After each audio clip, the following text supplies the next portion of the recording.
Sending data. We don't have to have the audio on for this. I can just pull that pretty much all the Please way don't tell down. me you're going to play Superman in the background. Now, if only they made a decent fucking Avatar game that wasn't just Korra. Hello, ladies and gentlemen. Welcome to the post-Superman panel. This is the panel where we're going to play the entire movie in the background. It's going to be heavily pixelated, as usual. So, okay. We have ourselves a split panel, as was with the pre-Superman panel. Mm-hmm. We have the people who think that the film, the people who weren't looking at it too favorably, and the people who were. And now we have probably the opposite here. So we'll go from outside in, we'll say. Gizmo, please give us your thoughts about this film, about James Gunn's Superman Legacy. Okay, I can tell you right now, I love the part when Goku came in and started fighting Superman. Yeah, that was awesome. I love the part where Mary Jane meets up with Superman, and so he could try and compare him to Spider-Man. I love the part when Superman is holding a Nintendo 64 and asks, "Why does this feel like kryptonite?" And then I also would like to tell you right now, I didn't fucking see the movie. Oh. All right, well, ban him. Okay, Who told you I saw the movie? I thought, well, you I said I wanted to see the movie. I thought you saw Well, then it. we're going to be talking about spoilers if you don't want to be a part of this. Well, I mean, you know what we could do? You know what we could do? You know what we can do? Fuck it. Hey, you know what? Fuck it. I can just pull the fucking, I can pull the fucking poster down. I'll rewind, and we'll just watch the fucking movie here. Why not? No, please. Well, okay, no. I don't want to watch. I really don't give a shit if you do spoilers. I want to see the movie regardless. I'm gonna forget about him anyway. Okay, so I'm here, majority of the spoilers are gonna give. I'm up for rewatching it, Alex. Just not via cam. I would prefer. Yeah, it. no. Listen, Alex, if we're gonna watch this shitty ass film again, it has to be the right way. We have to watch quality version of it at the very least. Okay, well, you and I fucking. Like my brother who tried to look for this like is, a. Alex, listen, this Alex, is a hybrid version. They already fucking. Talk. Alex, we lost the footage of that. Oh, that's perfect. Let's do it again. No. Okay. All right. So, well, then now how are we going to do this? Because if he hasn't seen the film, so that means only three of us. I'm the only one here who has seen the film. Go talk about the movie. God damn! You know what I could do? I could go downstairs, go out to my neighbor's house, and talk to him. And it's like, hey, do you want to come up to my incredibly cramped office and sit on a stool next to my guitar amp and say, hey, you want to talk about the Superman film, even though you're not much of a Superman fan and only watched the film once? What's going to happen? Hang on, no. What's going to happen is that he's going to turn his webcam. He's going to leave, and 10 minutes later, he's going to come back with the guy tied up with rope and both black eyes.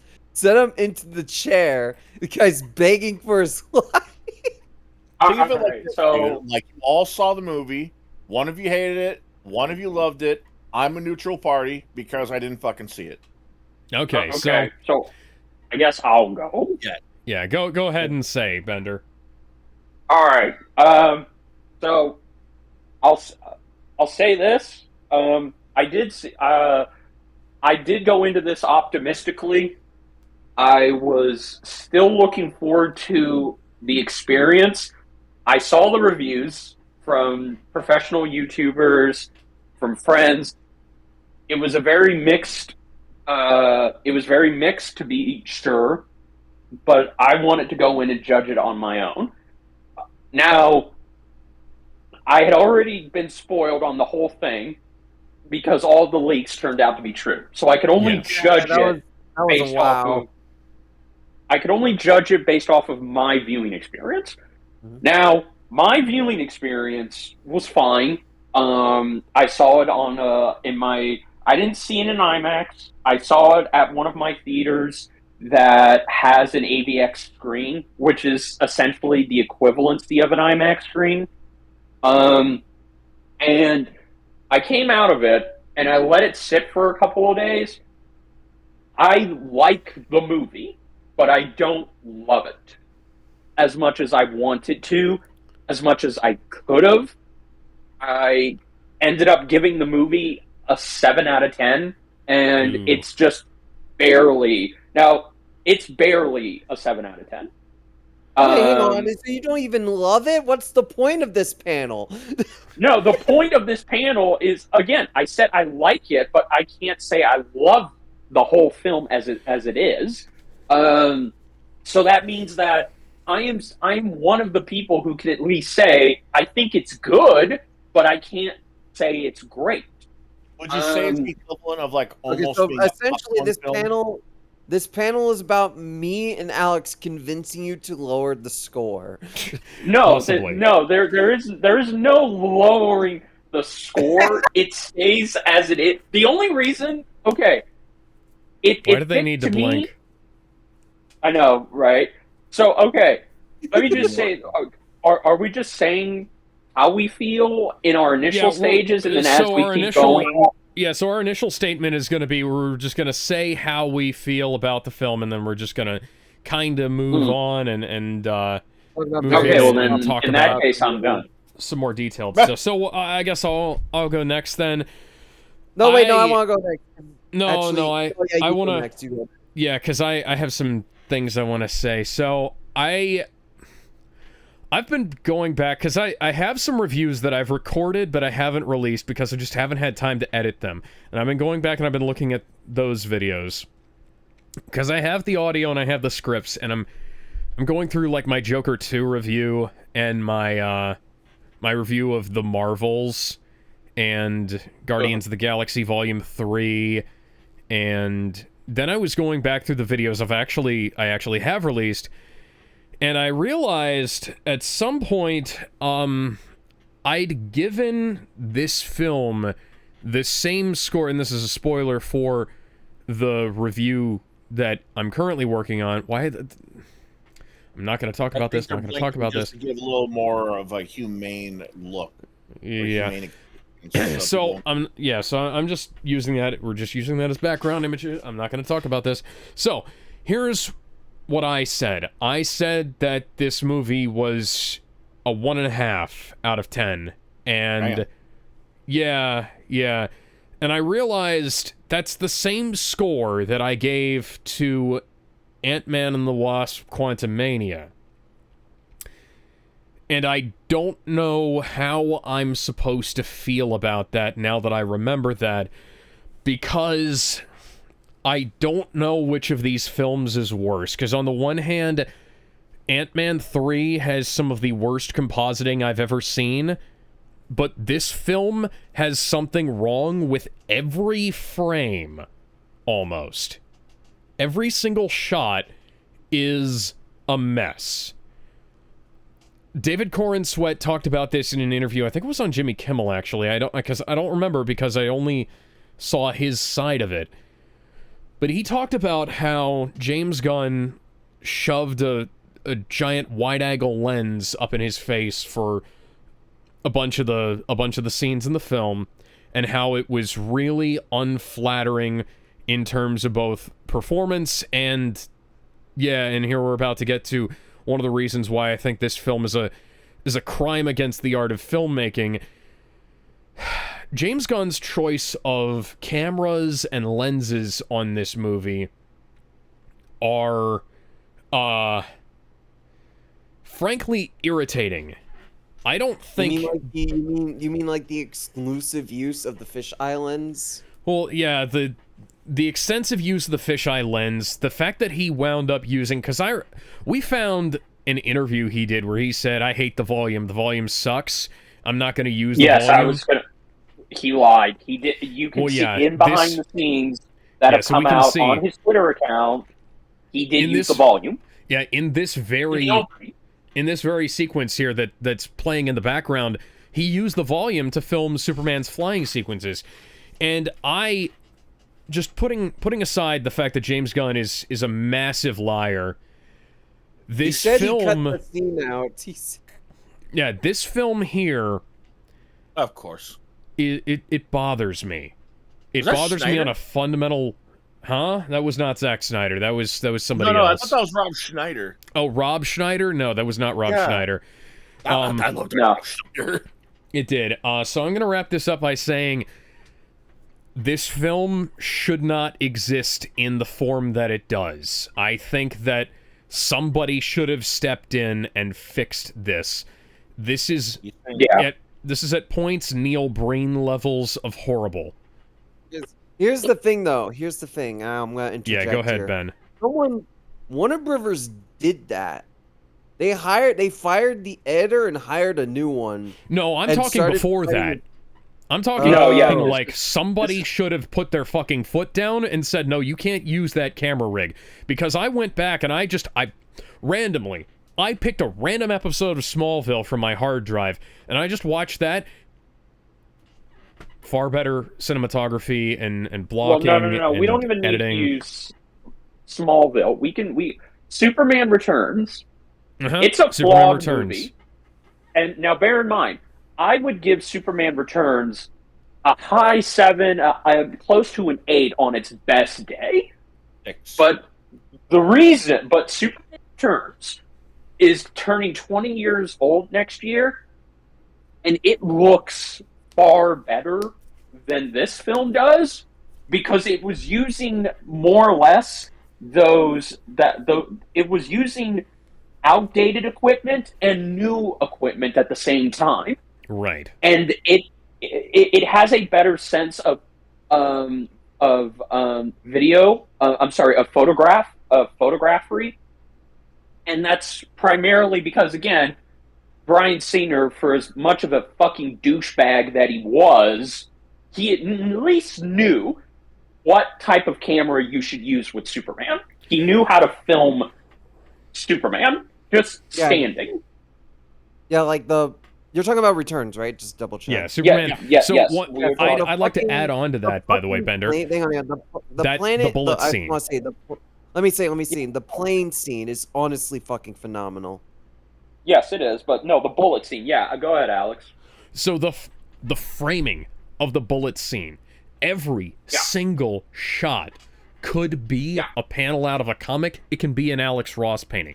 There is not a single frame in this movie that I would willingly take a still image of, because I used to do that. I've done that for Spider-Man and for Alien and what the fuck is fucking Aurelio Voltaire doing in the background here? Or what the fuck was that mustache? Anyway, go on. Yeah, there is not a single frame in this that I would make into a wallpaper.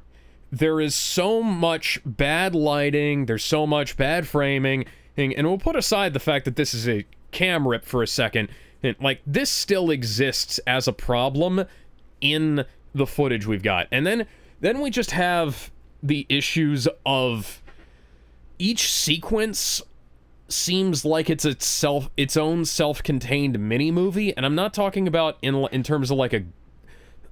Because people said, okay, well, this is supposed to be sort of an episodic thing, a little bit like... It was the supposed Suicide to be an Squad. thing. But I don't think that excuses what goes on in this, because it seems like things are introduced as they're needed. Like, the only things that exist are things that are convenient to what they want to have happen at the time, that they're doing something in the movie. Right. So during the sequence also, with the Hammer of Bravia, there's no Justice Gang, for instance. No Creature Commandos, no Batman. Yeah, look at that. The fucking engineer flies back, but Ultraman has to go through the portal to the Minecraft dimension. That's another plot issue I have, because I just don't like the plot of this film. I was also going to say we gotta let Ben go. Yeah, Ben, go ahead. This film, Summary. Give us your summary, Ben. Okay. This could have been a solid film. It has the foundations for it. It has good ideas. It it doesn't really work though. It feels like it got shredded in a blender and essentially just thrown at the screen to figure out, okay, what sticks and what doesn't. It feels less of a film and more of a corporate mandate. And it's a shame because it does have some really good stuff, like Mr. Terrific is the best part of this movie. Might be which Like ironically Gardner? might be an extra negative against this film because that's a non-Superman element. But like, Right. it sucks because like, for example, like Lex Luthor is great in this film when he's not dumping plot exposition. What's the word? Exposition. He's Exposition okay. dumping. So that's one of the things that I brought up that I'm going to bring up in my review, and this entire film is written in fluent exposition. The characters don't speak the way human beings should. And No, like as- another thing is that I want to like David's Superman. There's elements That for was a robot this chicken Superman doll. to be one of the best. I just don't buy him as Superman in this film. He's too much of a whiny fucking baby. There's a scene in this movie where I know, like, a lot of people complain about Snyder's Superman. Oh, he let all those people die. He doesn't save people. There's a whole fucking scene in the movie where he's just sitting watching Peacemaker while a dimensional imp is destroying the city. It's like, oh, but he's letting the Justice Gang handle it. He would never fucking do that in any incarnation of this fucking character, even at his fucking lowest. Like, look at Batman v Superman, for example. At his lowest, he's still going out trying to save as many people as possible, Well, even yeah, it's when like he thinks it's a complete fucking failure. middle- Here, oh, in the I middle of lost a the dog. I don't Capitol bombing. I- Yeah.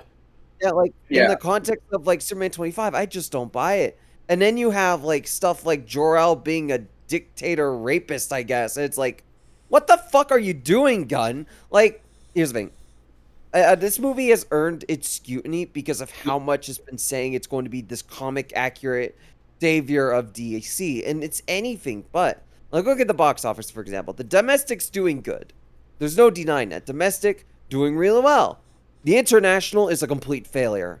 And I can see Superman why. always does well at the domestic box office. It's the international Yeah. that they struggle at, and part of the problem It's- has always I come this down is to gonna- they don't know how to market him internationally. And Brian It's- Singer no, brought no, this no, up so- with It's funny, Superman it's- Returns.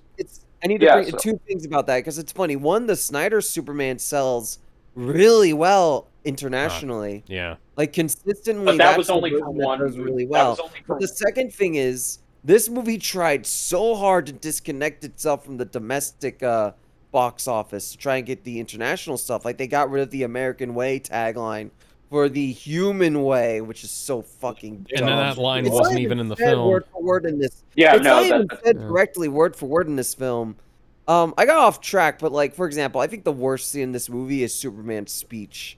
It's so Yeah. bad. The fact that they have to explain his motivations and what his character stands for for the audience is some of the worst writing I have ever seen in any Superman Yes. film. It might be Oh, the worst okay. piece of writing, worse than Superman 4 is. All right. So let me tag in here. So just real quick, I may have to dip out soon. I'll try and come back, but I do want to Yeah, make yeah. my points heard. So Yeah. let me just say this: the reason I give it a 7 out of 10, it is because there is something good. There's something good in there, but the problem is, like, the good stuff I highlight is David. He genuinely looks and he has the charisma to be Superman. I And there agree. are moments in the script.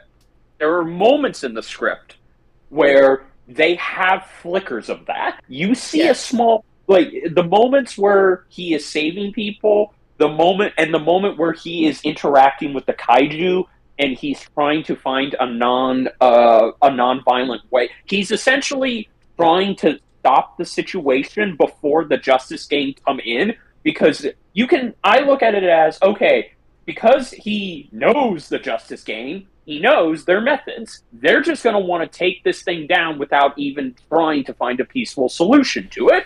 So I also- dispute that, There's also the- actually. hang on. Hang on. There's I also have the to. part- his I have to reaction- bring that up.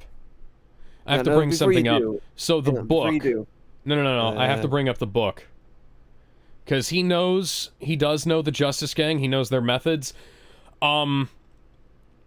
They work together in the book Welcome to Metropolis.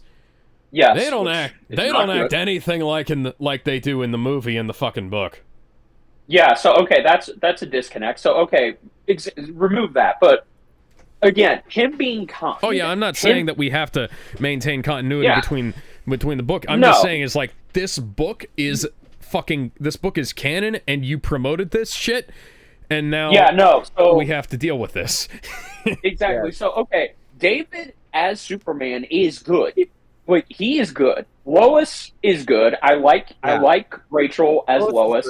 Nicholas as Lex, in certain scenes, he's good. He does carry himself and he does have a presence. It's just, okay, it's not enough of a presence for me, but still, I love Mr. Terrific, and there are certain action sequences. Okay, there are certain action sequences that I like. And I like the theme. But I'll get into that later. But point is that, okay, I do not think, like, just getting into why this movie is a 7 out of 10 for me, it is the script. I do agree with Alex, and here's the problem. It's been said before, it needs to be said again. Okay, now James took a crap load of Superman influences with this script, but he also wanted the story to be about him and his dog, and he pretty much did a I can't remember what it is called, a self-insert. He self-inserted his own dog into the place of Krypto because of how his real life dog was when he adopted him, and that is why he gives Krypto this kind of destructive behavior with Clark. And the problem of this script lies with its main influence. It's All-Star Superman. All-Star Superman is one of the inspirations, if not the key inspirations. And I think now it was a bad idea, because All-Star Superman is meant to be a vignette story, very much like this movie is trying to be. But it's a vignette story that is about an established Superman who has been at this for a long time, all the way back to the Silver Age. So he has almost 60 years worth of experience, and he is now going on his last few adventures, and the story Grant wrote is tailored around that. James wanted to do that, but he wanted it to be with a fresh Superman who has only been at this for 3 years. It doesn't work. It cannot serve the narrative like this. And that's one of the problems I have with the script, is it feels like James was deliberately wanting this to be a restart, that he essentially, as my friend has put it, he has made this feel like you're missing 3 episodes of a TV show. You're dropped into the middle of episode 4, and you don't know what's going on. Yeah. And it's funny because, real quick, Fantastic Four First Steps did the same thing, but here's where Fantastic Four succeeded and this didn't. Fantastic Four actually had an opening montage showing, explaining, and giving you background on this interpretation of the Fantastic Four, just so you know who they are, what their deal is, and how they affect the world they're in. Whereas Superman, it's all just a wall of text, and it's not even a good wall of text. It does not explain white text and everything. a white background, too. Yeah, it feels like James, and I get it, okay, he wanted to invoke a comic book, where sometimes comics would have text to explain things to the audience. But you want to know why comics do that? It's not because they're wanting to just explain things. It's because they're giving advertisement so people can go and read those stories to catch up and understand the reference. I do not like the script. I do agree with Alex. And here's the other... And the editing, the new editor was brought in, like Ben said, because the previous editor was fired. Warner Brothers did not like the cut, since the test audiences didn't like the cut. So that meant that that means that And I want to 25 minutes. You mind if I That means interject real quick? well, I'll finish. I'm going to finish, and then I'll let you Okay, interject. fair enough, fair enough. That means that 25 minutes of this film was cut, and it was then disbanded, and the new editor had to come in, and he had to restructure the entire movie with the remaining footage that was ultimately left in the film. Okay, now you can go. Okay, so before that, hang on. I just want to make a quick note, because I was waiting for a moment, and I spaced out for a second. So I just wanted to say, Bender, that thing about them not establishing stuff in DC things, that's not a new problem. You'll remember that Supergirl had that same problem back in the day, where it essentially started after the point where you feel like it probably should have. Sorry, go ahead. Yes. No, yeah, you're right. Okay. So, from what I remember, doing research on this, and Gun Cultists will insult you for pointing this out, they did test screenings in December. They didn't like it. They hated the cut. Then they ordered reshoots. They ordered a lot of reshoots that ballooned the budget. And according to the tax documents we have, the budget went up to $363 million. Again, this is Warner Brothers' big project, right? It's James Gunn's big project. They need this to be a big hit. So they do these test screenings. They do more test screenings, and I believe between March and April, right before they fire the editor. Test screenings results come back. It's not as bad December, but it's still negative overall. So, what I think happened is this. Warner Bros. Saw that the second round, despite reshoots, was still negative. And Warner Bros. Is like, okay, this isn't working out. James Gunn is clearly messing stuff up. It's time for us to step in. So Warner Bros. Stepped in. They fired both the composer and the editor. They told the composer to make new music for some scenes. And they tell the editor, fix this film by any means necessary and cut out this much footage. And James Gunn had to really fight for some of those scenes. For example, the squirrel scene almost got cut. And I can fucking guarantee you that was one of the scenes Warner Brothers wanted to cut. Same with the opening transition to the logo. Yeah, that was another thing they also wanted to cut. I personally would have not allowed that. I do like that transition. I'm just going to say it. I like the opening logo transition too. It's not bad. It's actually a pretty neat idea. The thing that I would have said. I think the execution for the logo is bad. I like the idea of it. I think the execution of it and just the awful flying effect was really bad. Me. So I think one of the problems with this film is that they either weren't paying enough attention during the scripting stage, or they weren't paying enough attention during storyboarding. Because some of the stuff that they wanted to edit out of the film should have been edited out during the storyboarding sequences, like during pre-visualization. Because you should have been able to say is like, no, that's not going to fly well. We're not going to shoot that scene. Rewrite that sequence so that we don't have to involve that, you know? So the squirrel scene, I don't think that should have been in there. You pause the movie. Alex, no, you vanished for like 30 seconds. I did not vanish for 30 seconds. I think your audio is messed up, Ben. No, it wasn't just Jedi. Did he go mute for 30 seconds? I heard him fine. He didn't. What the fuck? He didn't. Yeah, he sounds fine. Okay, never mind. I don't know why. He vanished for me. Earlier during the death battle video, the audio went mute for Bender as well. So. Yeah. It's all good. Anyway. Okay.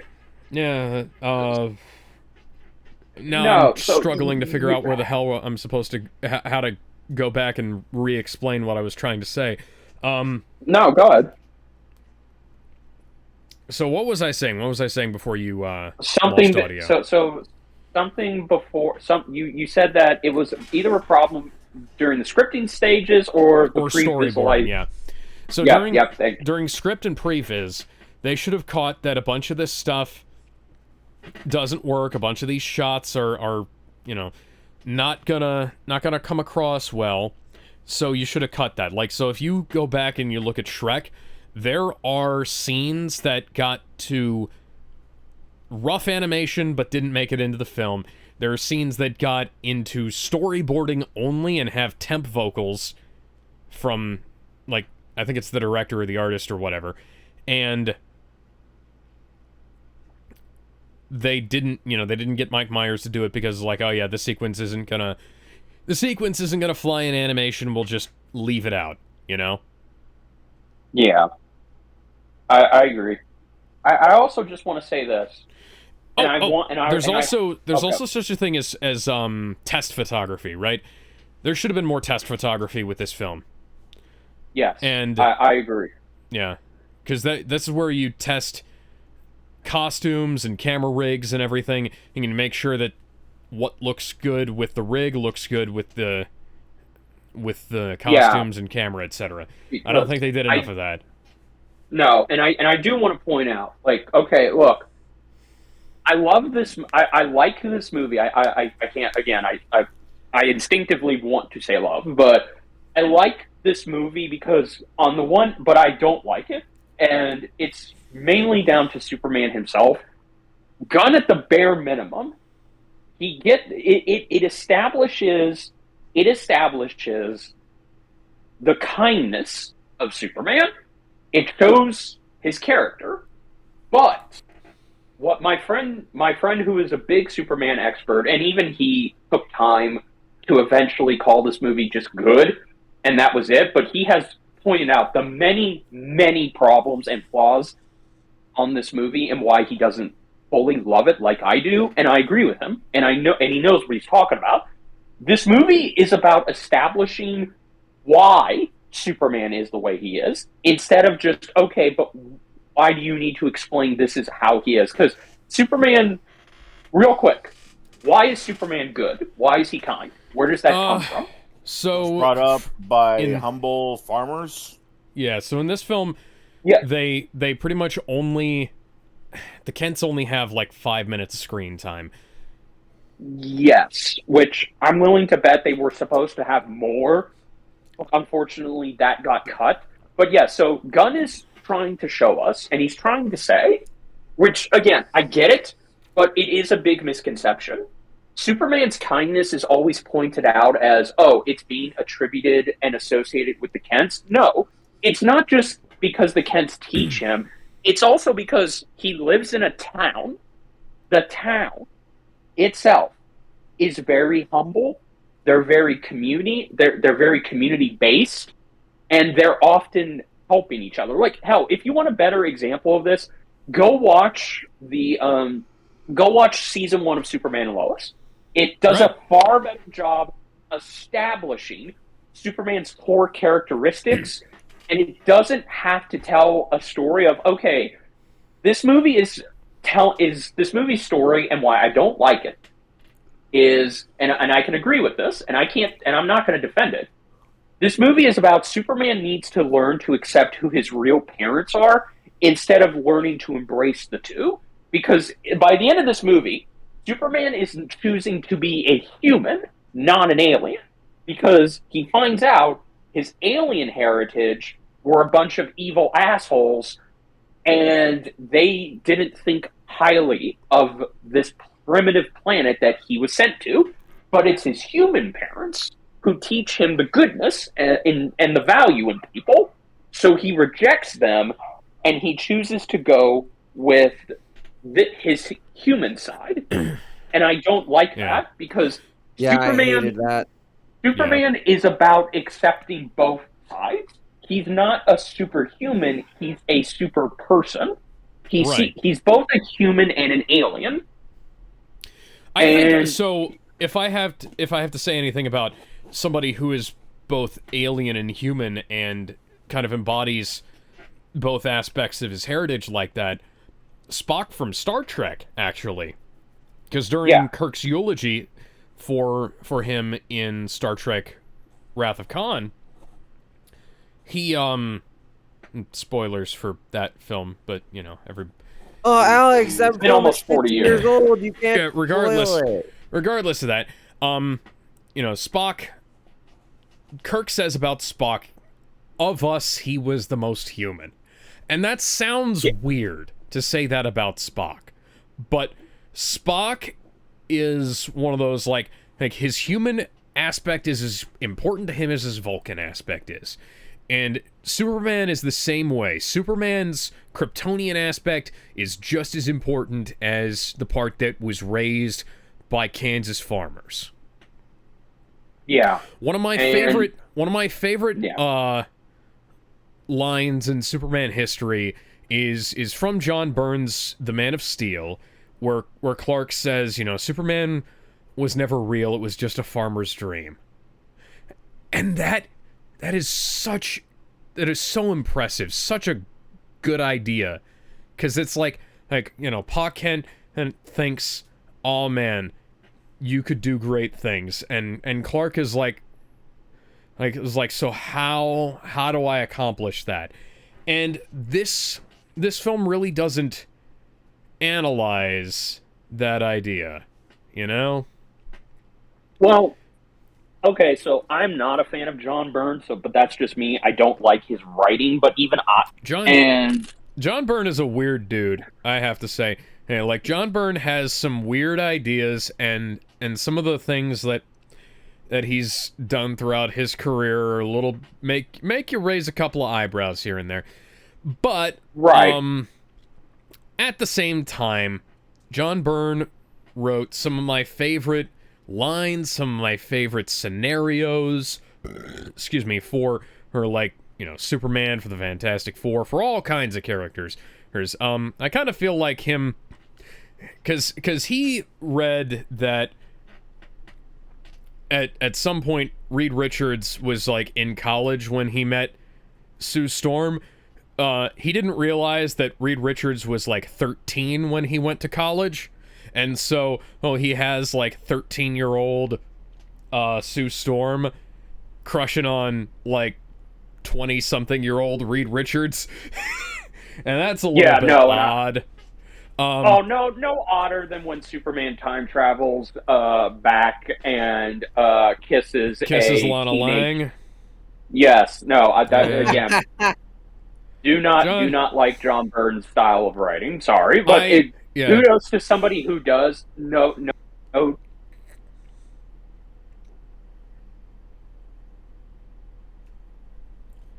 But that being said, I am going to say this. I do. I think that this movie needed more rewrites, and I think Gunn was in over his head. But I do want to say he did get some things right.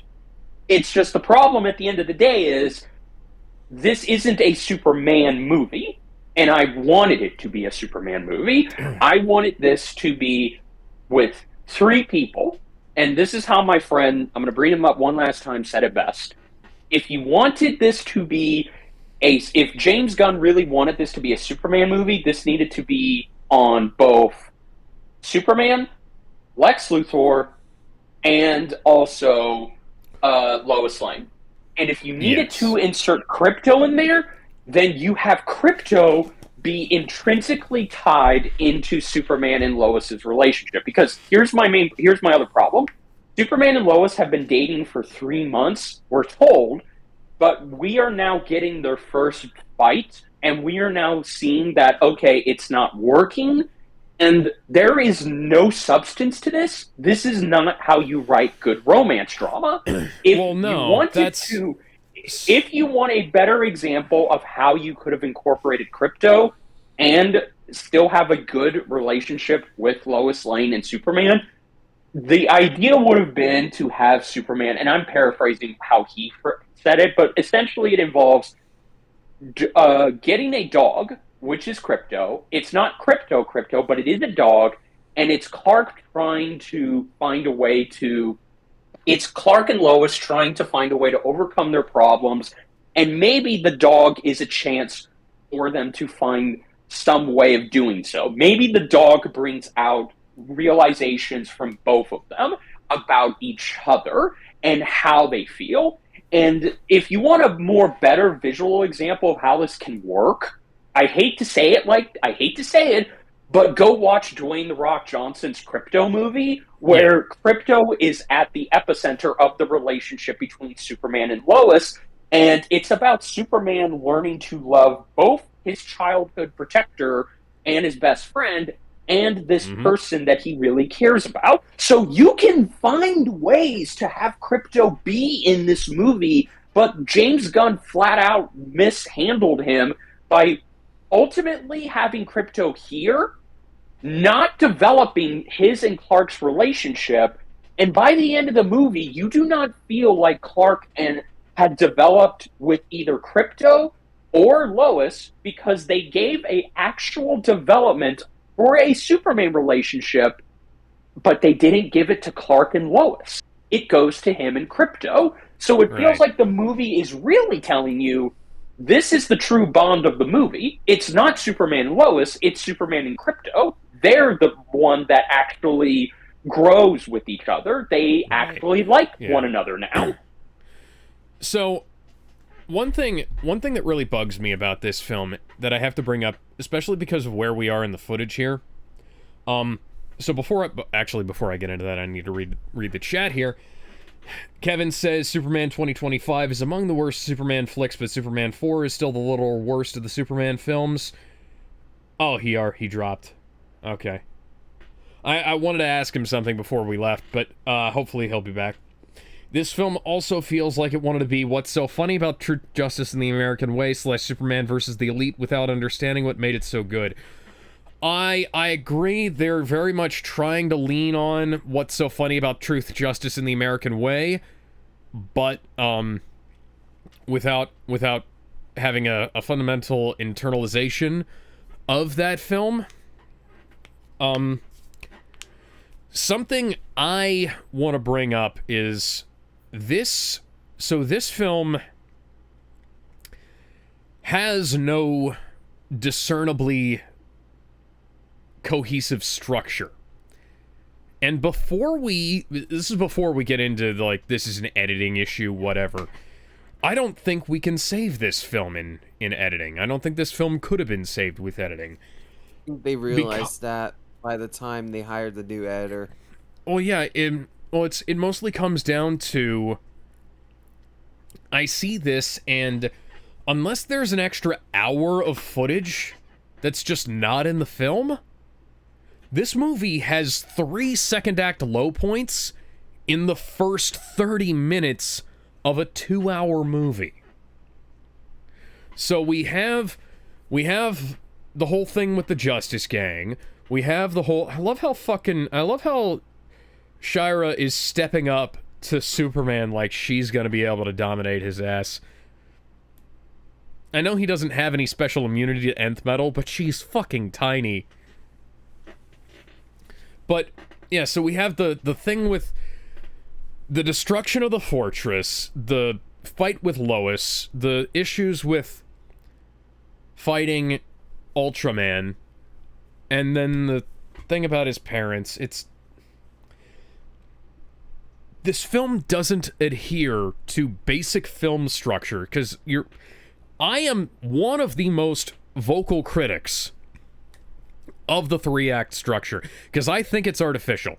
Because you can't fit every story into a 3-act structure. People try to do it all the time, where they try to say, oh, I'm going to make 3 films, and then they either stretch a 2-act concept out to 3 films, which doesn't always work, or they try to compress a 4 or 5-act structure into just 3 movies. I don't like it when they do stuff like that, but when you fuck up trying to work something outside of a typically cohesive structure, like a 3-act structure, like a rising action in Call to Adventure, her 2nd act low point, falling action. When you try to do... Kevin, would you mind banning Expat5 in the chat? Because that motherfucker is a bot. You can probably tell that, but if you're still there, please ban him. Thank you. I see James Gunn's hired bots to harass us in the chat. Yeah, that's just a stream, somebody trying to sell traffic. The fact that this film doesn't have a cohesive narrative structure that you can arrange in terms of traditional... Wait. Sell traffic? I don't have a car, Alex. Haha. In terms of traditional, formatting is a problem, because if they'd have just gone with your traditional reboot, your traditional rehash of the story, I think it would have been so much better. The excuse that they always give for stuff like this, for stuff like Spider-Boy Homecoming, for anything where they skip substantial portions of the story so that they can get to what they think is the quote-unquote interesting bits, they always wind up with some kind of lame garbage that's less interesting than a straight-up reboot would have been. The Incredible Hulk managed to sidestep all of those problems by both having the origin story in it and not making it the big focal point of the movie. Like, the people bag on the Incredible Hulk. If they'd have Incredible Hulk this film, it would have been a better movie, because you just have, like, a quick flashes of everything that happens, and then boom. We're in for the story. Yeah, we're a third of the way into the film now, in terms of where we are, and we're at our, like, fourth second act low point, and it bothers me so much, because, like, James Gunn I do, and can I go? Because you talk can be better. Yeah, well, yeah, I was just gonna say, James Gunn can be better than this. He's just choosing not to be. I think here's something I think will happen. In terms of that, I think they aren't going to let him write DC projects anymore. Like, for example, did you know that he's not allowed to write Creature Commando Season 2? Oh, do tell. Yeah, so it was confirmed that he is no longer writing that series. He's still producing it, and I get. Did he direct the first season? He's not an animation director, so I don't remember who directed those. Yeah, no, but he did it was direct... confirmed that he's no longer writing, and James commented saying he's quote unquote too busy, which tells me one of two things. One, he's stretched himself on too many projects. Absolutely. To write any more scripts. Or two... By the way, this is why Zack Snyder isn't doing Rebel Moon for a little while, because he has 5 movies in the oven and a TV show. And that's why Netflix is trying to spread it out, making new projects like the comic and video game. Yes. To try and spread out the time. But what was I saying? You interrupted me. Where was I at? He was spreading himself too thin. Yeah, he was either spreading himself too thin, or the first season flopped so bad that they're like, okay, one of us comes in and like, okay, we're not going to let you write season 2. You can still produce, you can still take credit, but you're not going to write it. I think that's what happened. I genuinely do think that's what's happening there. I don't think that's what happened, because Creature Commandos is one of those shows that was produced in big batches, so I think what happened was that Creature Commandos Season 2 is already done. They're just working on finishing up the animation. Yeah, that's a good point, but that doesn't explain. Oh, here's the question though. If you wrote season 1, here's the answer, Ben. Here's the answer, Ben. They commissioned it, and Gunn dipped writing halfway through the batch. So he would have handed off his outlines to another writer at that point. So I think what they're saying has to be true.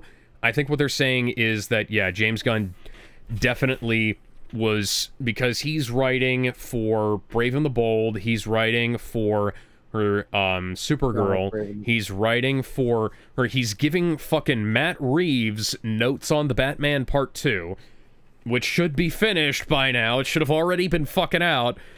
There's been a lot of infighting over that movie. Yeah. But apparently not. Before, Yeah. Like, so like yesterday, I think it was yesterday, he said he was writing the sequel, But Mhm. then a few hours later, he was forced to backtrack and say, "Oh, it's not a sequel, but he has an important role in it." And I think he got in trouble for that first comment. I think Warner Bros. Came in and was like, "Dude, shut the fuck up. James Backtrack Gunn, right now." yeah, so James Gunn needs to shut the fuck up. A lot of people do, but him especially. I would meant not be to ask surprised this if I- at the start, and I forgot, and this is probably why I need to make more of a rundown. Back when I used to host the Out Loud Culture podcast, I had a physical rundown of topics written in a notebook where I'd say, this is what I want to cover here, and now I just don't do that anymore, because it wasn't that much effort. I just I'm less organized than I used to be. But Kevin says, why should James Gunn try to be better? After all, Guardians of the Galaxy has proven to be such a huge success in Marvel, despite it gradually losing moolah. Yeah, It's funny the Suicide because Squad all- is such a... Can I say? Yeah. While all his Marvel projects have been successful, every single one of his DC projects have been complete failures. The only thing that It's like- he's done that has a significant degree of success is, funnily enough, Peacemaker. Even then, I Peacemaker- wouldn't call that a success. Well, yeah, but Peacemaker had a lot of people streaming it. Peacemaker hasn't... Not a lot. It was Duh. it did worse than Secret Invasion, and I Well, was considered yeah, a but financial yeah, but player. Creature Commandos had to resort to dropping episodes of the show for Oh free wait, on no, YouTube. I'm sorry, not Creature Commando. I meant Secret Invasion. No, I know that. I'm saying Peacemaker never did so poorly that they had to drop episodes for free on YouTube. I know that, but it still did. It actually did similar numbers to Creature Commando. It was just like I think the difference was 100K. But did, like- I hate... I just want to bring up something about the music in this. I despise the fact that the love theme in this movie is the same as the one in BVS. Because Yeah. the Lois and Superman theme in this movie is just... It's just, what are you going to do when you're not saving the world? Hans Zimmer needs to fucking sue somebody. Get Mark Waid's name out your fucking mouth, James Gunn. You know what? Actually, you and Mark Waid are made for each other, because Mark Waid hasn't made a good comic in 20 years.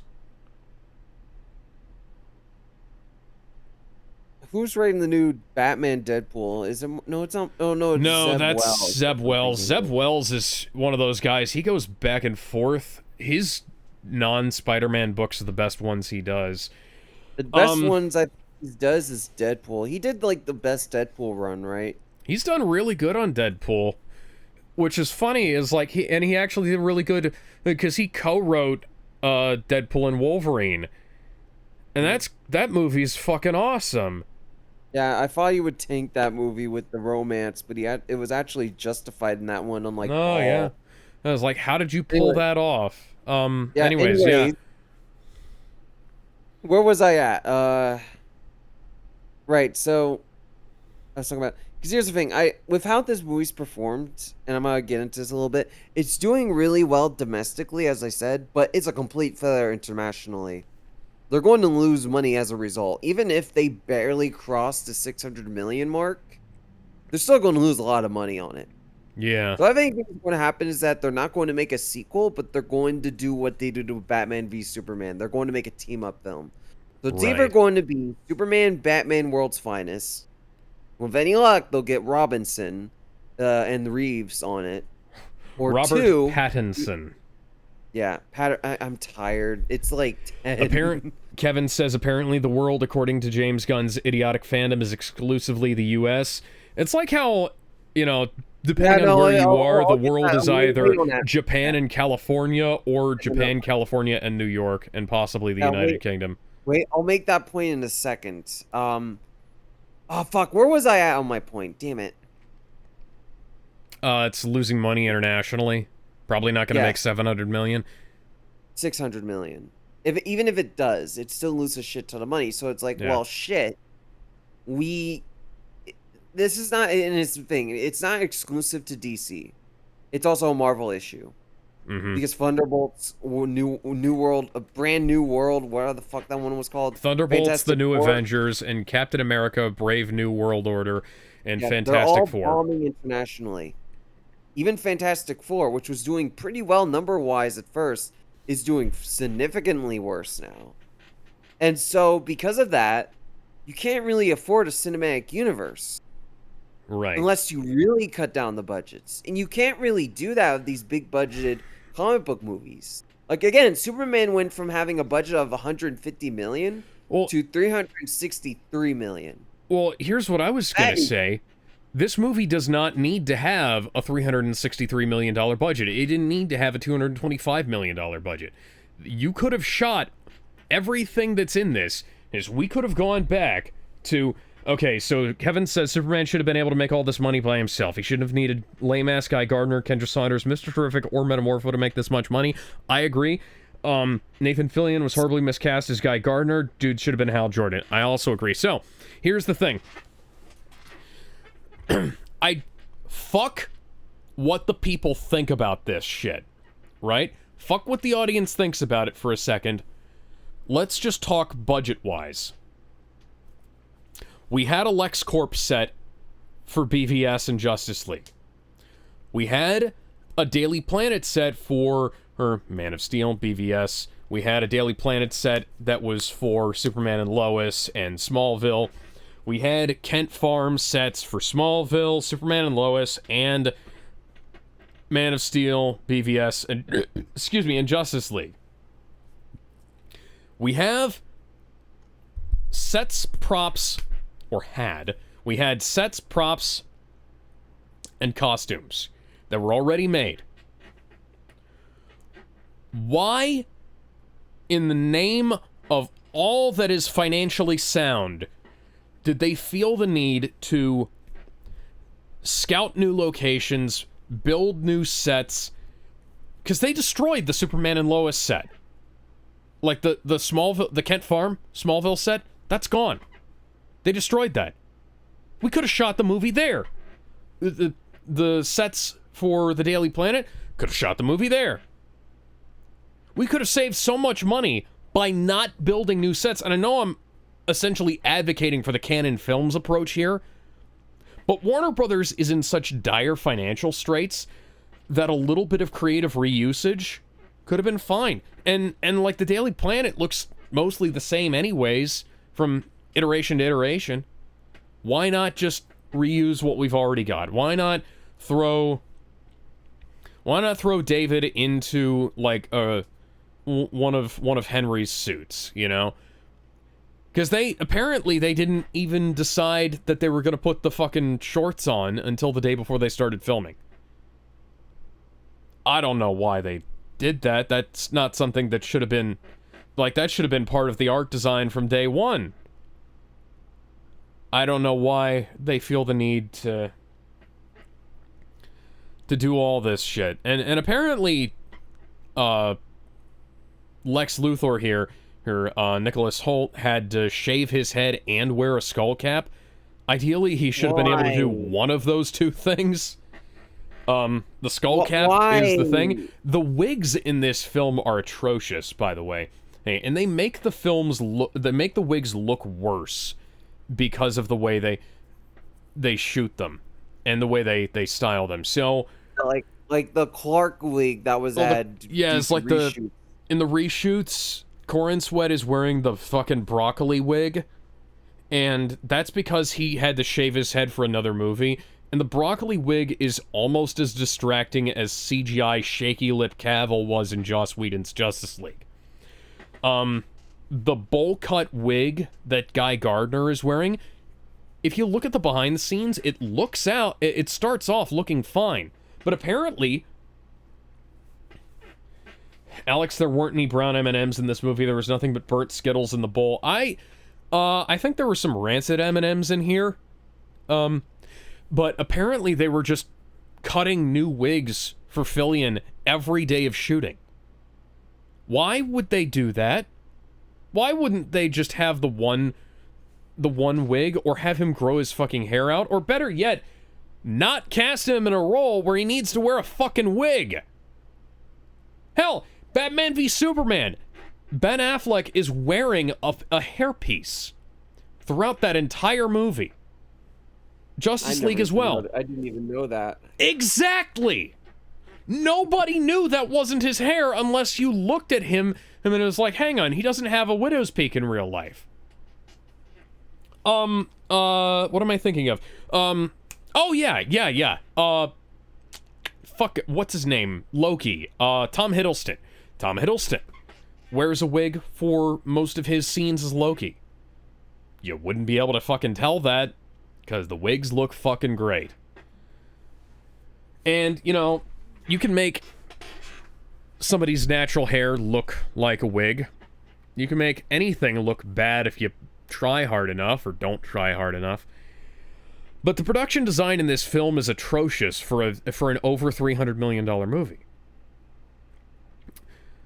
Yeah, here's the Hall of Justice. I've been to this place, by the way. It looks nice. They made it look kind of lame in this film. I'm not sure how they did that. Can I say something? Yeah. Alright, so I wanted to talk about what Kevin said earlier, that only... What was it that he said? Let me grab it. He said, apparently the world, according to James Gunn's idiotic fandom, is exclusive to the US. And that's... If you've been paying attention to the media lately, they've been trying to gaslight people heavily. Yeah, they've been pushing the domestic box office quite heavily. Desperate. It's genuinely one of the most desperate things I've ever seen. Yeah. It's impressive how desperate it is. Yeah. Because it's like, oh, we beat Man of Steel domestically. We're over 300 million. It's the first time in decades. Just ignoring the Batman, of course. Yeah. Not if you count the fact that, you know, Man of Steel made more and sold more tickets when you adjust for inflation, but, you know. I get why people don't like to sell more tickets things, because it is that part is unfair because way less people go nowadays. Yes, but that is true. The fact that it made less money is so much worse.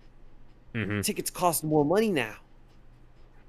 It should be outselling Man of Steel, but it isn't. Because here's the thing. It isn't domestically. I already said this. It is domestically. That's why I said it's doing really well domestically. But internationally, it's a complete and total failure.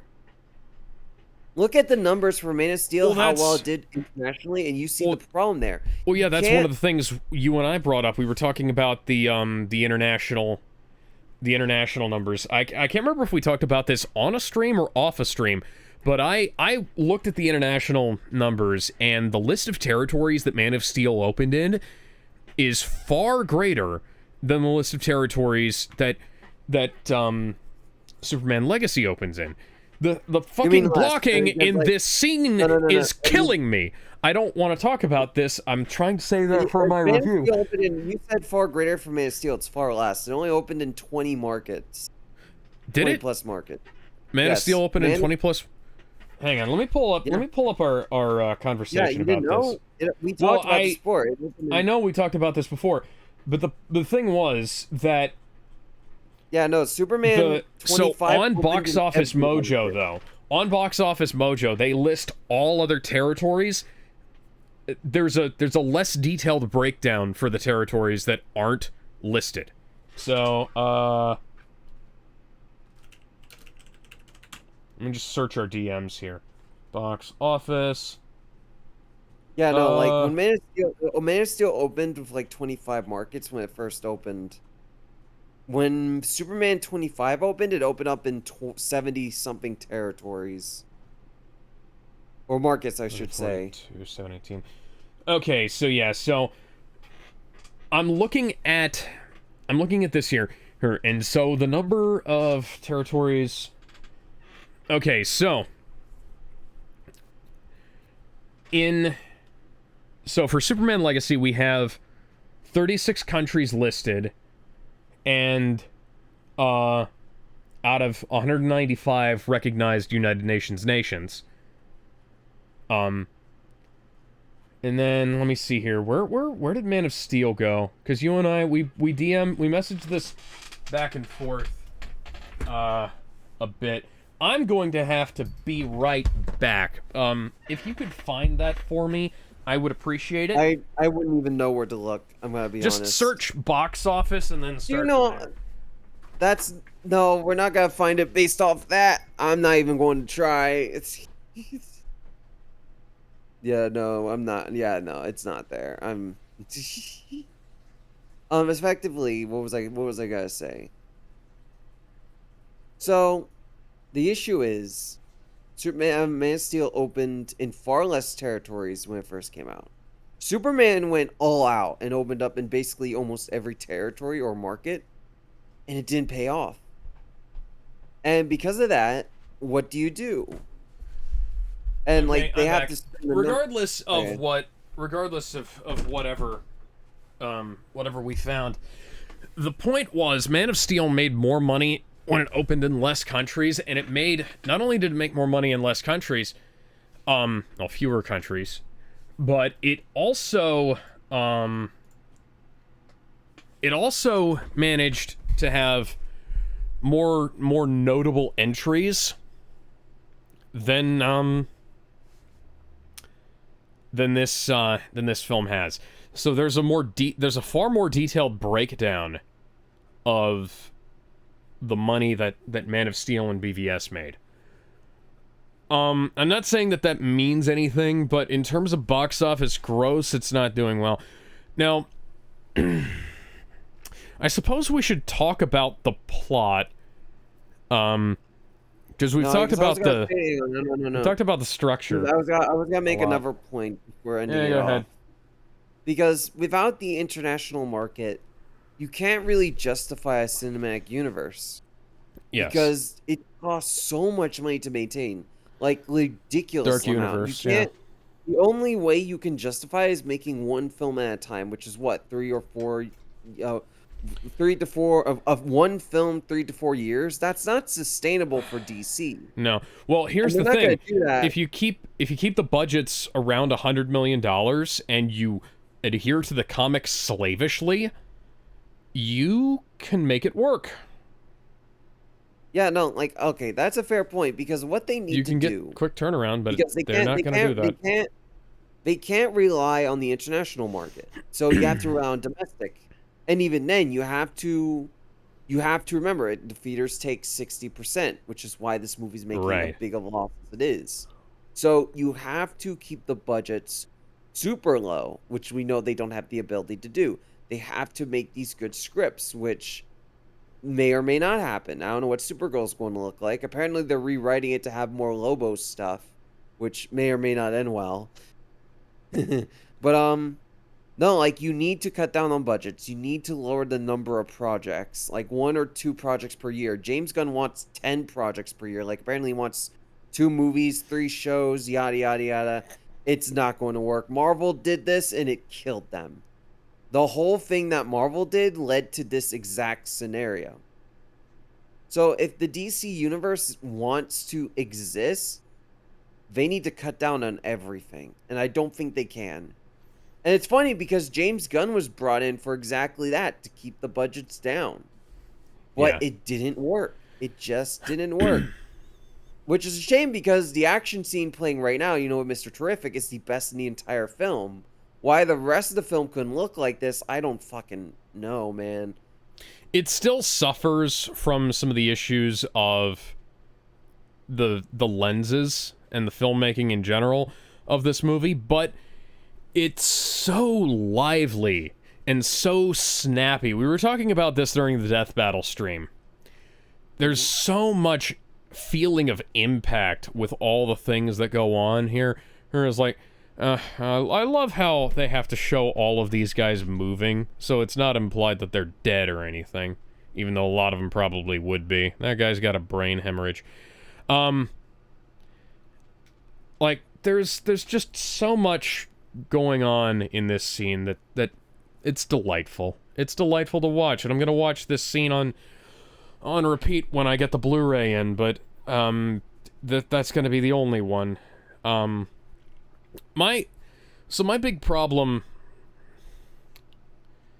I keep talking about the big problems I have with this movie. I don't have one big problem, I suppose. There's a lot of small ones. Is he wearing fucking Converse? Don't I be feel don't bad be for go- Metamorpho because don't I be going almost like that on liked my him, Converse. but No, I'm just... It looks like he's wearing... It looked like he was wearing red Converse on top of the bodysuit, you know? And I'm not gonna bag him out for that. It's just the kind of thing that you shouldn't have show up on screen. Now, one thing, I don't like how James Gunn approaches comic book filmmaking, because he essentially, like you said, he takes, a bunch of stuff and throws it into a blender, or, Bender actually said this, I think, but I think you also said something like that as well at one point, Ben, or, is that he takes a bunch of stuff, he'll throw it into a blender, and he doesn't really care how well it connects. He did that for Guardians of the Galaxy, but that mostly worked because the characters were at least fairly competent, and the reasons why they had their conflicts was because of their personalities, not just because of bad writing. And then as time went on, the screaming kept getting worse, you know? And then Peacemaker and the Suicide Squid happened, and that movie and that TV show are frankly embarrassing in terms of his filmography. It's the Scooby-Doo movie he wrote has more maturity, and those are literally cartoon characters. I suppose we should talk about the plot a little bit. Because they have that whole thing with... Hey, Ben, you remember how this sequence here is essentially that line I wrote about us in our sitcom that we never made? Yeah. Yeah. A tease for something that we might work on someday if we get rich. Subscribe to us on Twitch and throw us some bits. We're actually monetized on Twitch now. Don't jinx it. Fingers crossed. This video is sponsored by HelloFresh, by the way. Oh no, Gizmo, don't say the slurs. Yeah. Anyways, so I have this whole thing in my review that I'm working on about how the inciting incidents of the plot happen before the movie starts, and then the movie doesn't really have a resolution on screen, you know? So, like, the movie eventually just stops. And it kind of reminded me of 3 Billboards Outside Reading, Missouri, whatever that film was called. Ebbing, Missouri, Reading, Missouri, whatever that was. 3 Billboards is what everybody calls it. I can't stand that movie. I liked it while I was watching it, but I thought as I was going through that movie was going to, we're starting here because we're going to reach some kind of conclusion, and then we never did. And this film doesn't really have a conclusion either. Like, Lex Luthor goes to jail, but they just sort of stop, and then it keeps raising more questions. Ben, do you want to start by talking about the plot, or should I? We're an hour in, and we're talking about the plot. My brain is so fried, I don't even know what to say. So the plot structure is... I've talked about this before. The plot structure is kind of embarrassing from somebody who I know knows how to structure a film well, but this film is experimental in nature, and it's not what I'd call my favorite experiment. It seems like I'm just repeating myself here, and I probably am. But one of the things about this film that's kind of a sticking point for me is that I like to see things that are interesting happen on screen. So Superman losing his first battle, I feel like that's something that should have been shown to us rather than just talked about via the text on screen. The whole thing, like, Ultraman is created off-screen. Kryptonite was discovered not only off-screen, it wasn't even discovered in the book. It shows up in the book, the Welcome to Metropolis book, and then it just disappears. Like, there's nothing in it that describes how Lex found the kryptonite, or where it's from, or why it exists, or what its properties are. Every person who learns his secret identity from the Justice Gang to Perry White to Lois Lane to Jimmy Olsen. Excuse me. I want to mention it all happens off screen. Can you and I don't like that. A little bit? Sure. Rewind to when Crypto sees the ball. Pause it there. Just push the back arrow key a few times. I did. I rewound too much, I think. Right. Pause. That fucking ear is so cute. Yeah. Hang on, Okay, where are Crypto's balls?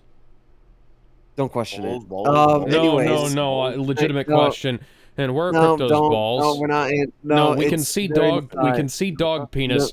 Where are his balls? How did you fix his balls? No, well, I'm just asking. How did you fix a Kryptonian canine? No, we're not answering. Laser vision. Alex, listen.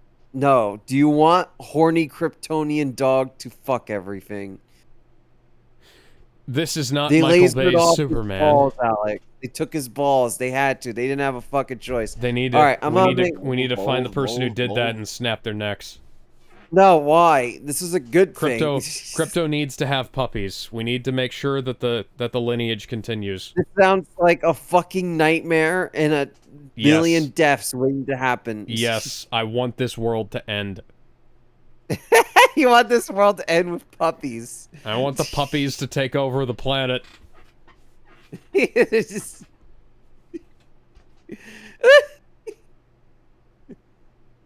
Oh my god, what? No. Okay, so there was something I wanted to point out about the plot. What was it? Keep playing the video, by the way. You don't have to keep it paused. Anyway, so, what was it? Let me think. There are two things. I know the other thing. What was the first thing I wanted to mention? Oh, right, I remember. So remember when the engineer was hacking into the computer? Yeah. So the engineer, the idea that they're able to trace Superman to the Fortress of Solitude, not a bad concept, but the fact that Lex is like, oh, the first thing I try works. There's no key. Like, typically there is a key to enter the fortress, you know? It's either a big key or a small key, but it weighs a lot, you know?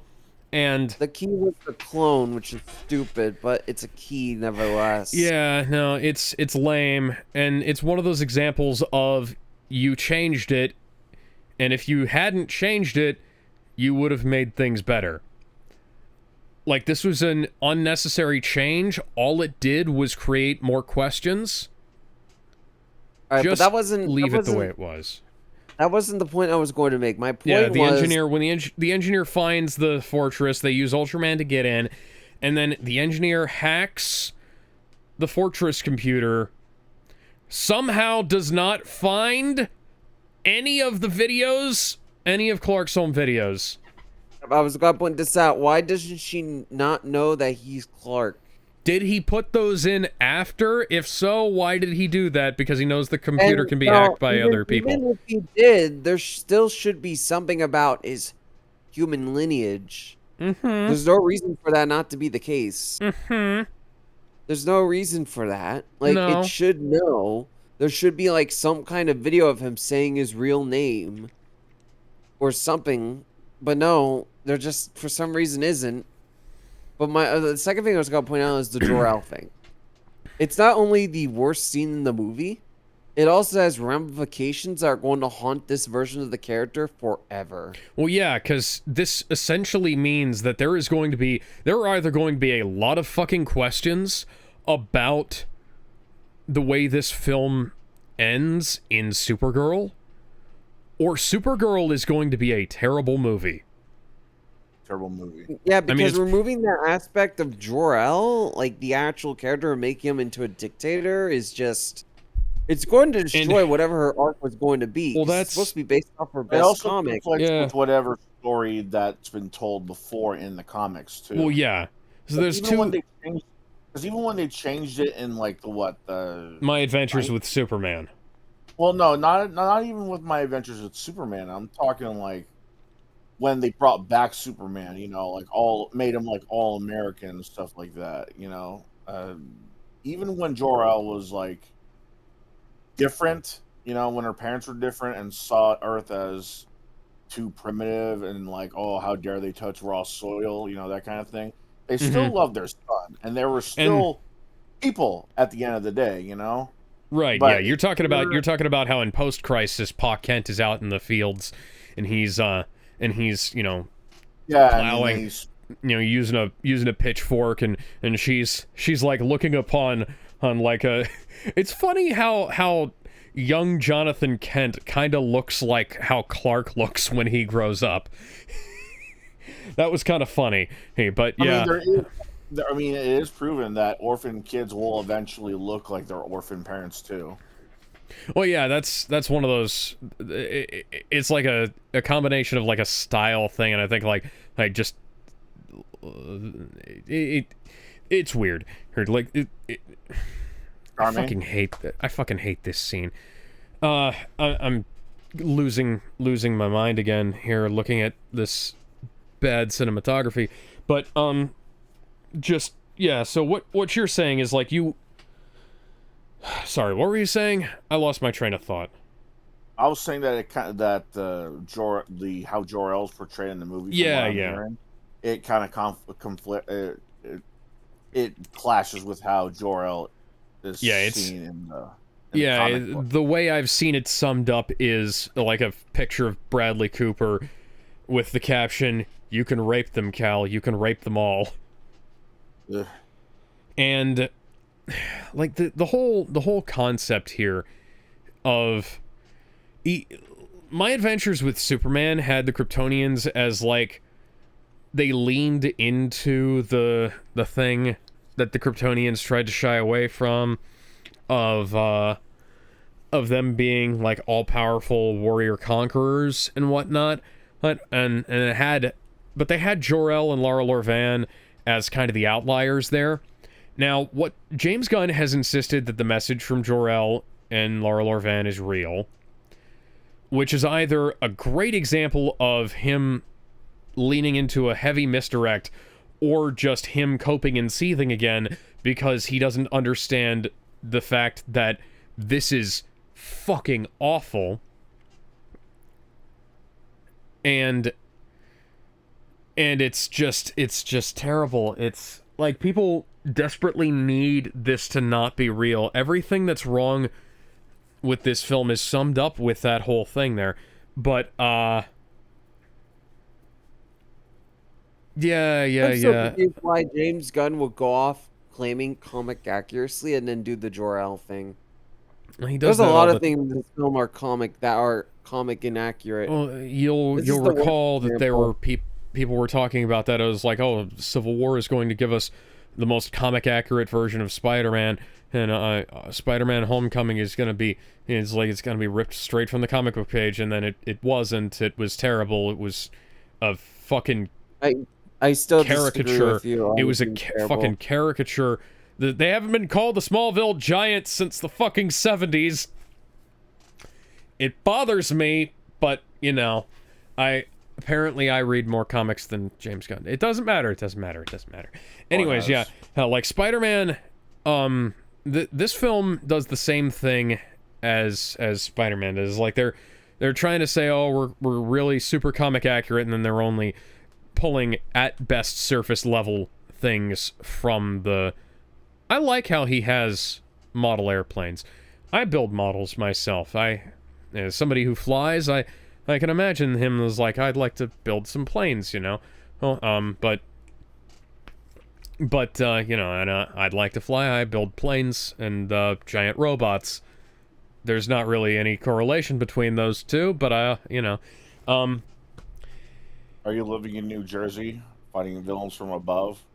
I do not live in New Jersey. No, I would probably not be able to stand that. Anyways, yeah, the thing about this is, like you were saying, this is one of those instances of they made a big change, and then they are either going to have to lean into the kinds of changes it's going to make to the story, or they are going to wildly contradict themselves later on. Is that about the long and short of it? Yeah, Yeah. pretty much.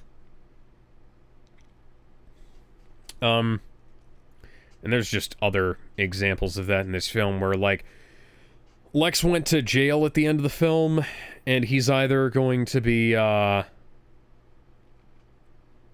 if he gets out and creates the Legion of Doom, or the Light, or whatever,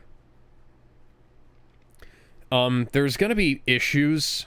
Then again, there's a lot of issues in this film in general, because the next film is gonna have to address the fact that Kendra murdered the president of Baravia. Unless, of course, they're implying that they just did that and that's how they're supposed to be, you know? I was like oh yeah, the United Nations, NATO signed off on that. Which, to be fair, NATO should be a presence in this film more than they are. Like, there is no military presence in this movie at all, aside from Baravia. And, like, the fact that Baravia sent a big dude to attack Metropolis in what should have been treated as 9/11. Let's be perfectly fair here. Big guy, laser eyes, smashing up buildings and shit. Like, that's a terrorist attack. That should mean war. Like, NATO has solutions for this. NATO has a fucking quick response drop ship that'll send the fucking G.I. Joes in and take out anybody. Is like, that guy would have been at The Hague by that time the following morning, you know? But maybe I just know too much about international affairs to say what should go on in this film. I don't know.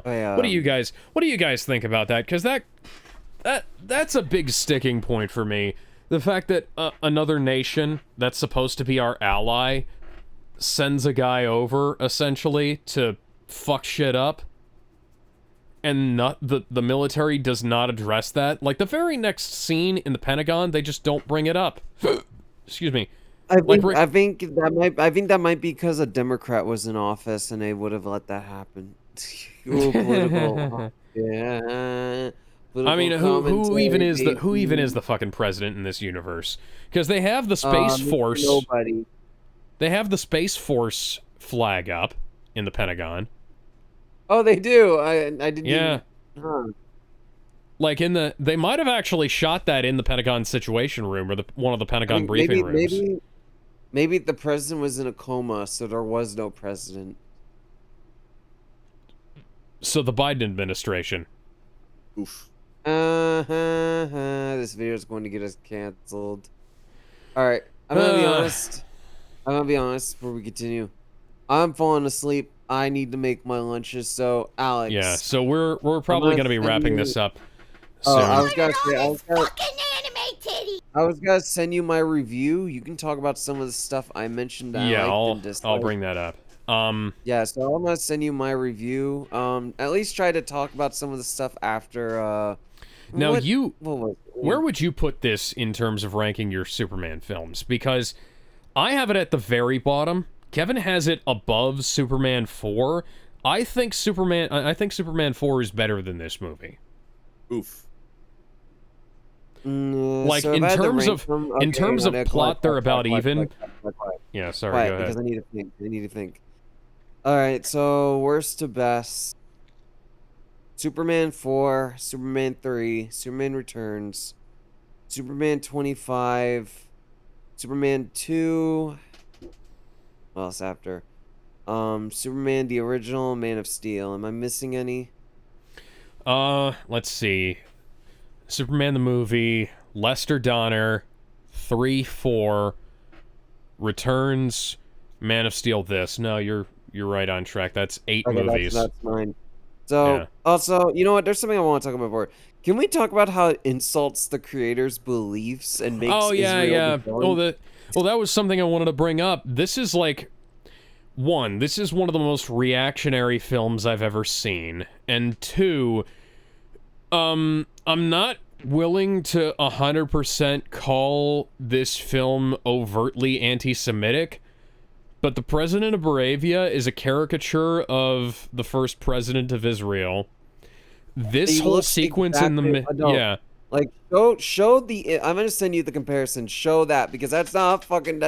Here's the thing. I don't even like the country, or at least the government. I like the country. I don't like the government there. Yeah. But like, with the creators' beliefs, this is something you shouldn't have touched, or better Yeah. yet, you should have made it more vague. Funny we talk about this as the flag scene appears. I do think that's the best scene in the movie. I like this. So here, I like the idea of them hoisting the flag with his emblem on it and them chanting his name as they're like desperately hoping that they can put down. This film just violated the 180 line, changing from a close-up shot to a master shot. It's not hard to not do that. Anyways, so yeah, but the problem is the execution is awful. So here's a picture. I need to pull this further up.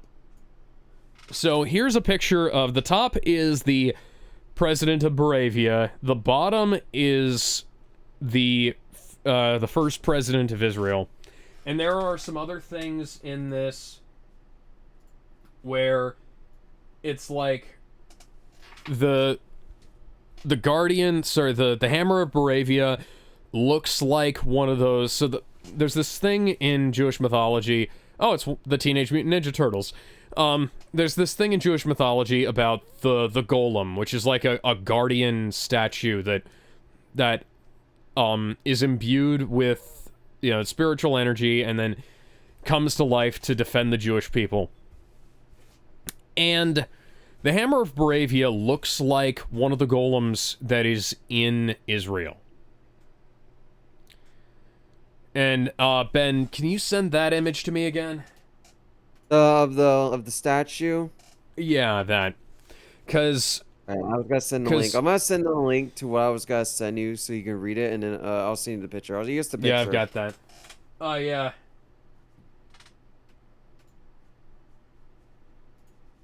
Oh yeah, here's another comparison. Hang on, I'm gonna send you another image.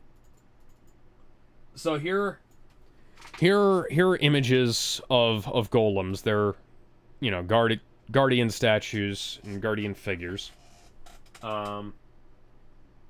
You'll notice that they look a lot like the Hammer of Moravia. Some of them even have hammers, actually. If I can find one.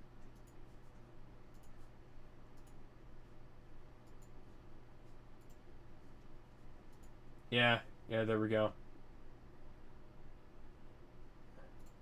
It's more symmetrical.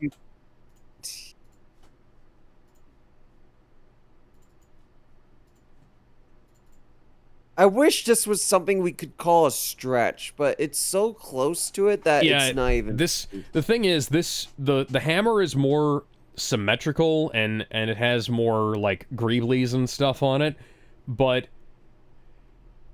Gizmo, do you have the stream pulled up? What do you mean? Hang on. I'll just send that image. Just DM them the images. Yeah, I'll just send that image in the chat here. I'm gonna throw that in broadcast chat.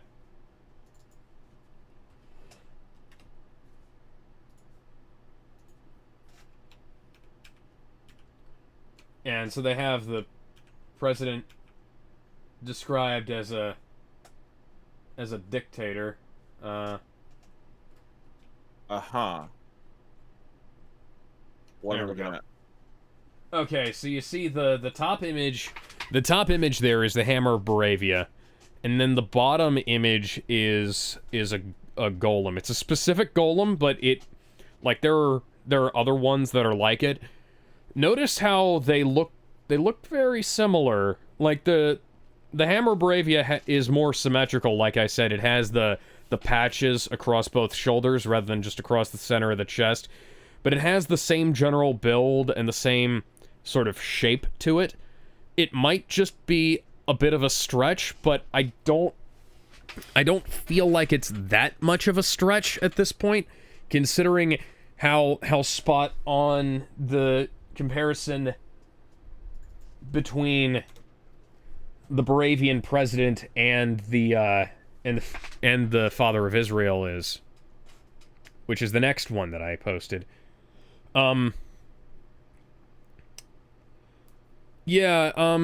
Like I said, I'm not gonna go out of my way to call this film anti-Semitic. It's just very odd that this film has such a strange bent to it, considering it was based on a comic character that was created by two Jewish guys, you know? Yeah. Alex, we're gonna get called monkeys for this. I ain't saying I'm hearing a dog whistle, but my dog is pricking his ears up when he watches this movie.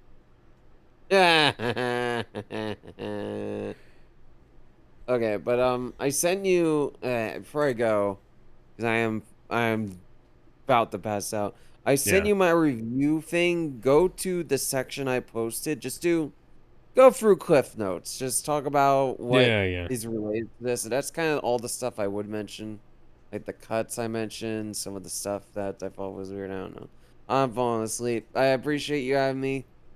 Jedi messaged me back. He said he's probably not gonna join back, so don't expect him. That's fine. That's fine. Yeah. I'm probably gonna be shutting the stream off soon. Sorry to anybody who wanted to sorry for anybody who wanted this to be a more in-depth breakdown. I was more trying to unfortunately we did have some technical issues and some, I was like I thought the Gizmo had seen the film. That was why I wanted to. Yeah, I think when we do an in-depth analysis, we should watch the film while doing it. I think that's how. Well, I have a complete set of Superman films, and I'm not gonna let the fact that this film is awful stop that. So Alex, when the film, just fucking pirate it. Don't encourage this movie. Look, when David Zaslav decides to delete this film from Warner Brothers servers, my steelbook copy of this movie will be worth like $500. Alex, that's not going to happen. That legally can't happen because it's released to the public. This isn't Batgirl. I know. This isn't Coyote versus Acme, which Coyote versus Acme is thankfully coming out soon.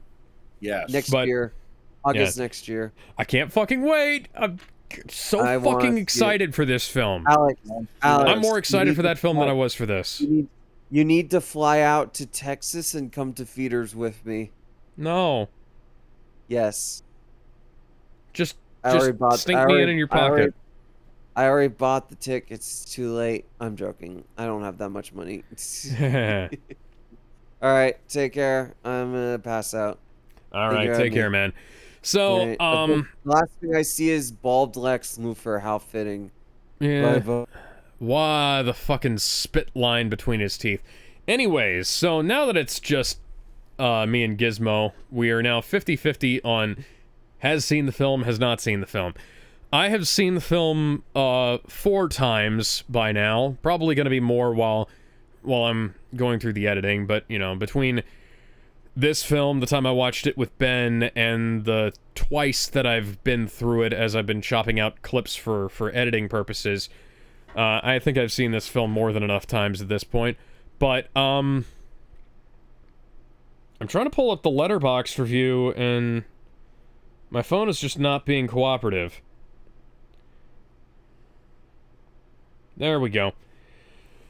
So Ben ranks this above Superman Returns. I think that personally, I'd say that Superman 4 is around the same level of story quality as this film is. Superman 4 is a better made movie than this.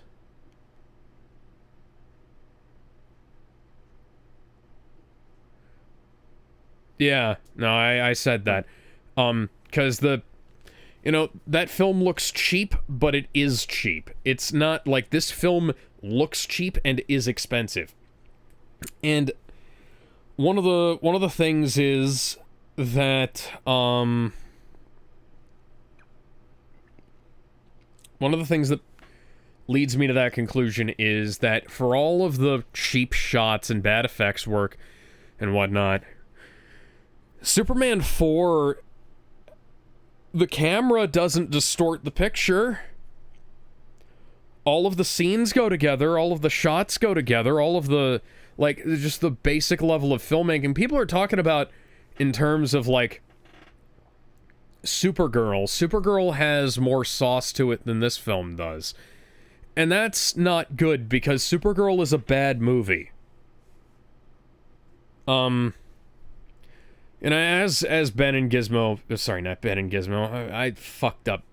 Gizmo hasn't seen the movie.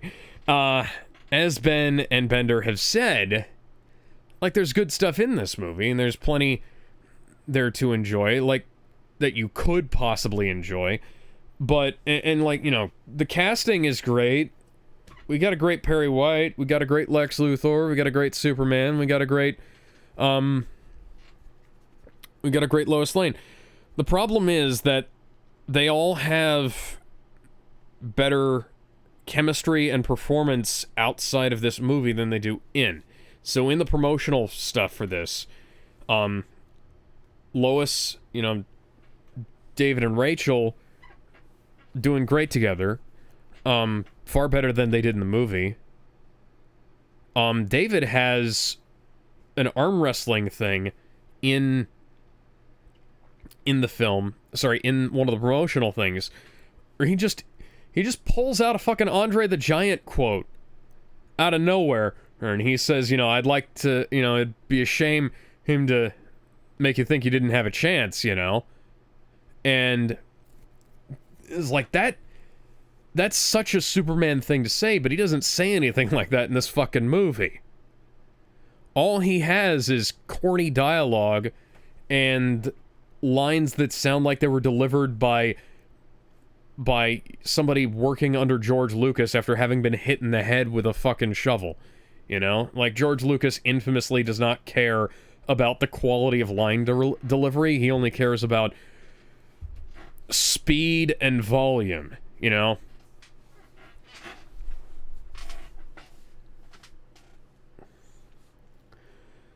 I think that about sums it up. I don't want to keep you any longer than I have to. If you need to go, you can go. I'll probably wrap up soon. Is there anything else that you wanted to say? Maybe Despite about this. despite what everyone's been saying, I still want to see the movie. Oh yeah, no, I was like, I still wanted to see the movie even after all the crap I read about it. Yeah, and even if it is bad, I can at least say it's just going to be like a good popcorn film. Because I'm looking at footage of it, and it looks fun. It looks like the fight scenes will at least be cool to look at. Well, I have a big problem with some of the fight scenes, especially this one right here. The scene with, the fight scene with Ultraman starts off decent once you put aside the fact that Lex can't react as fast as Ultraman and could in the moment, and Superman can react far faster than Lex possibly could. But,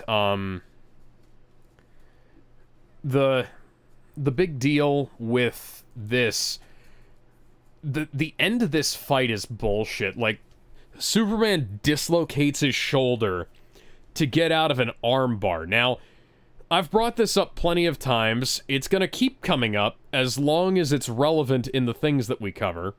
I have a black belt in Japanese Jiu-Jitsu, which means I have a degree in hurting people. And I happen to know that an armbar doesn't target the shoulder, and if you dislocated your shoulder, you would not be able to get out of an armbar more effectively. It targets the elbow, and if you dislocated your elbow, that's game over. What he should have done is he should have done a fucking bicep curl. Well, this movie... one of the criticisms that I've got written down in my script is that this movie is all attempts at hype moments and aura, and they don't manage to pull it off. Like this scene right here, this is the easiest payoff in the fucking film, and they didn't pay it off. So, Superman should have been here. Like, the fucking... Is that one of the axes from God of War? No. Yeah, whatever. Anyways. This sequence here should have been so easy to pull off. Because the thing that you do is you have, you recreate the bullet moment from Returns, right? And then Guy Gardner just shows up and is like, oh, it's lame now. I don't want to... I'm starting to lose steam myself, so I'm going to go ahead and end it here. But suffice to say, as like I already said, I don't think this film achieved what it was trying to do, and I don't think this film needed to be a reboot. I think that if you could have gotten... Because they had Cavill back. I think if you could have gotten Amy Adams and Kevin Costner and Diane Lane and, you know, Lawrence Fishburne and everybody the fuck else back. You could have cast this guy as Jimmy Olsen. You know, real Jimmy Olsen, not CIA fake Jimmy Olsen. Can we stop, like, race swapping, like, Perry White, for the love of God? I mean, I like the guy they got to play Perry in this film. It's just that he doesn't get to fucking do anything. He says a couple of lines and smokes a cigar. Did you notice they race swapped Otis from Superman the movie as well? Did they? Yeah, the big black guy in the thing here is Otis, who was originally played by Ned Beatty. And this film, for something that they leaned so heavily on, I was like, oh, this is gonna be like the comics. This is a hell of a lot more like the old movies than it is like the comics, you know? So we've got elements of Superman 4, we've got characters that were created by Mario Puzo, for fuck's sake. And I am on the record as saying that Superman the movie is fucking awful. And like, for as much as you can say Christopher Reeve was a great casting choice as Superman, He was. and he is the embodiment of potential man. Like, to the point where Chris himself lamented that. Like, he never had a good script.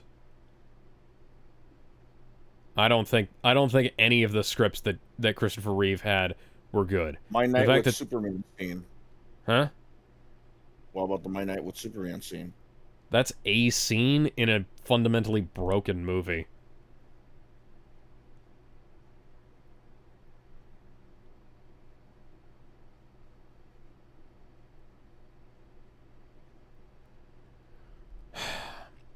I don't like how Lex has zero fucking form for any of his punches here. Here he's just throwing his hands at the fucking screen, almost. It's a last resort thing for him. You gotta remember. Yeah, but Lex Luthor... I like Lex Luthor as this, like, hulking monster of a man who's still... product placement for Milkbone. Product placement more obtrusive in this film than it was in Man of Steel, by the way, because they have the brands set up so prominently, but then they also have their own fictional brands, too. I'm disappointed because everything that went into this film, like, they had everything that could have been good, and then they just... It's Civil War all over again. It's Civil War all over again. I hate that film, and I'm disappointed by this one. Oh, don't worry. Nobody liked the comic either. Now, yeah, the comic was bad. I'm more talking about the movie, but yeah. It had potential, though, for a good story. Oh, yeah, absolutely. Like, this film, Civil War, both of them had plenty of potential. It's just a shame, it's just a shame, I turned into Sean Connery there for a second. It's just a shame that everything that went in was such a disappointment, such a waste. Because Civil War is the same way in my mind. It's a very expensive movie that looks very cheap. And it's bad story-wise. What? We talked about the soundtrack of this film. I fucking hate the soundtrack. What do you think about the soundtrack that you've heard so far? I could barely hear the soundtrack.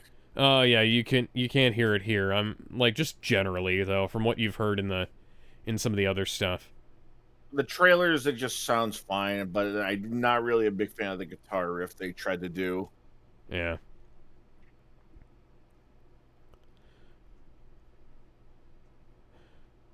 Look at it. This is a scene from the trailer, and all these guys get lasered, and they fall hundreds of feet.